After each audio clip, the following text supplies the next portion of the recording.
Alan, do you like a Rogue? I do. I do. Dinner and drinks first, but keep talking. This is the Toyota Hilux Rogue.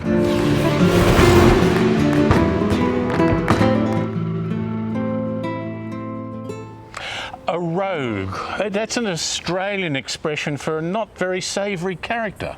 Slightly unsavoury, but it also means they're a little bit mean and they'll do anything for a good time. Ah. And this good time boy comes in several different body shapes. There's a single cab and a dual cab chassis, the extra cab, and the dual cab, which comes as a pickup.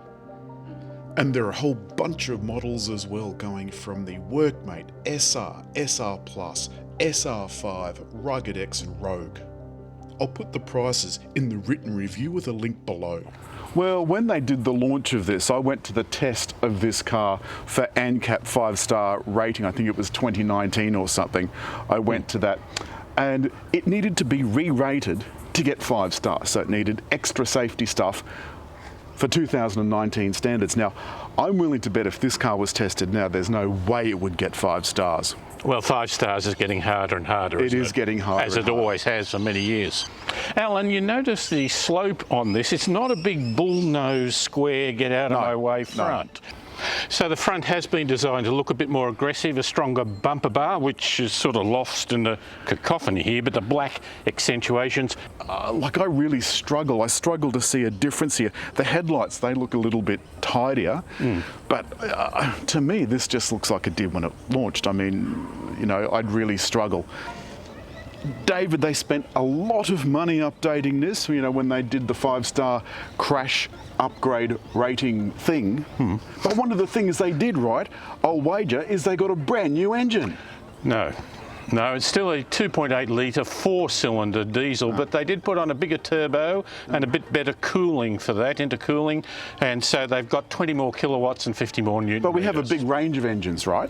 No, it's just a 2.8 litre 4-cylinder diesel. Right. Transmissions, we've got a lovely new transmission. It'll have 8 or 9 speeds, I imagine? No, 6 still. 6, even though the Warrior has 8 and the Ranger from Ford has 10. So it's a little behind in that. But can you explain to me then, how is this variously the top-selling car in the country, bar none? Reputation, solidness, dependability, a big wide range. Going based on that, you'd be the top seller. Reliability, yeah. Yeah. It has increased its towing capacity to 3.5 tons. French. That's another story. Increased its towing, it's like 3 tons or 3.5. 3.5, so 3,500 kilos, nothing to be sniffed at. But of course, it's got lovely new disc brakes at the back, right? No. Well, it's still got drum brakes, like from the 1900s, actually from the 1800s. Well, they've upgraded the springs. It's got lovely new springs, right? Well, they're springs, they're leaf springs. Springs. They're not exactly what you might get as a more multi-link suspension. Right. Which makes them, you know, good for towing and carrying load and that. Well, but even then, it's not top of the range for that. Perhaps the story around the back is a little bit better. This is a kind of cool upgrade though, David. Oh, it's quite hard. Security is always a problem with the Ute, and this tries to overcome that. I've got many problems, and this is one of them. Have a look. Huh? What, have you got buttons over there as well? I've got buttons over here as well. I don't want you to have. No, stop it. Stop it. Stop it. Let go. Stop using the buttons. Hard to get good help. Here's the thing. Inside the car, just below the buttons, this is the wiring that goes up to the buttons. That's kind of exposed, but this is a carpeted area. This is really unusual. It's like almost marine carpet, isn't it? It's meant to take the weather. But I mean, you get a liner, but never usually like actual carpet, all weather or otherwise. In the back, there's some lights over here that you can see. That's on both sides. And there's a 12-volt outlet here, but this is also exposed, and I realise that you're probably not going to have stuff piled in this like you would a normal pickup ute, because there's only tie downs down here. So they're not all over the place and there's nothing on the outside. So they're figuring that you're going to use this more like a gentleman's coupe. What are all these little symbols about, Alan? What's that meant to mean? Oh, don't jam your hands in the between the things. When this is up and when that's up. I thought that was a little figure standing there leaning over the edge. Yeah, no, it looks like with a hand. bad back. Yeah. But it's got a lot of other really cool things, this kind of like add-on thing that they would try to chuck on the last of the Colorados, which I quite like. And the back window, David, that goes down, right? No. No, the Warrior has a little window. Oh, the little electric window that opens, yeah. Okay, well, I think maybe we should get this out on the road. The thing about the Hilux is that you sit up high. I've had a couple of SUVs where you're sitting lower, making it harder to look over the bonnet, and as we've talked about, the bonnet slopes away a bit, so that helps you get a wider vision of the vehicle. It's comfortable, but certainly not modern. It has the old analog dials, traditional tacho on the left and speedo on the right, and a narrow digital screen in the middle there. 8-inch screen here, which is new, and it doesn't stick out.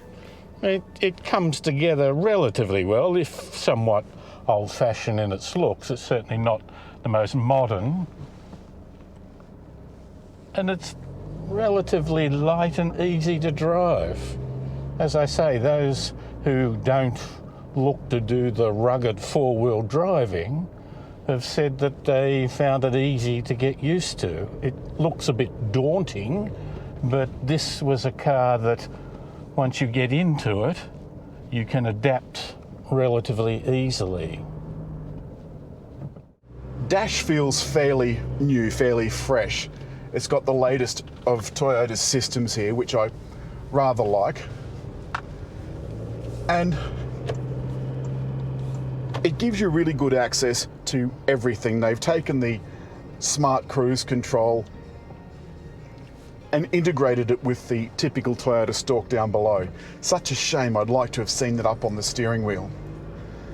As for the rest of it, I think this looks neat and tidy. They've not put all the controls into the infotainment system, which is good.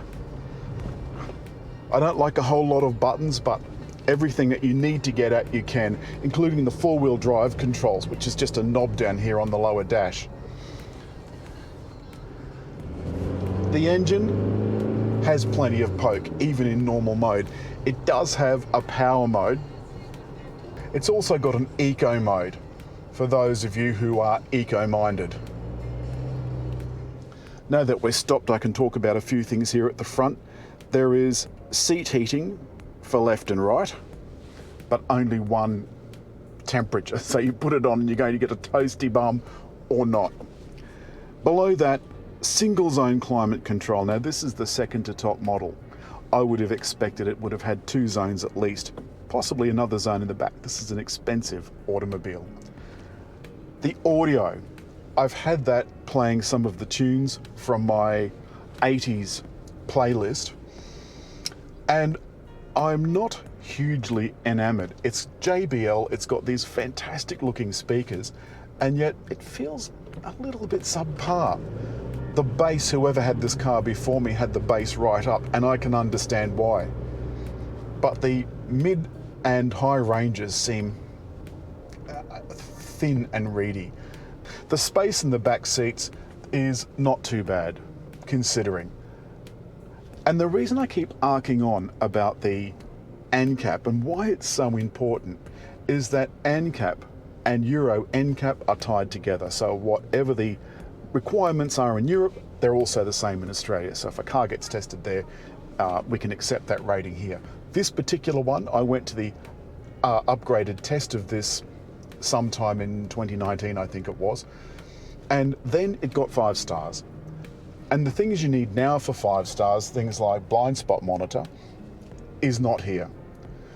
I think that's really disappointing. This has still got hydraulic power steering, so none of the active steering options will ever be available in this car. And there is acres and acres of really hard plastic. It is absolutely everywhere. You have to remember that at the end of the day, this is a commercial vehicle. It's not meant to be a luxury family car. It's not an SUV. So was it roguish enough for you, Alan? No. No, and I can't understand how a pickup truck is number one.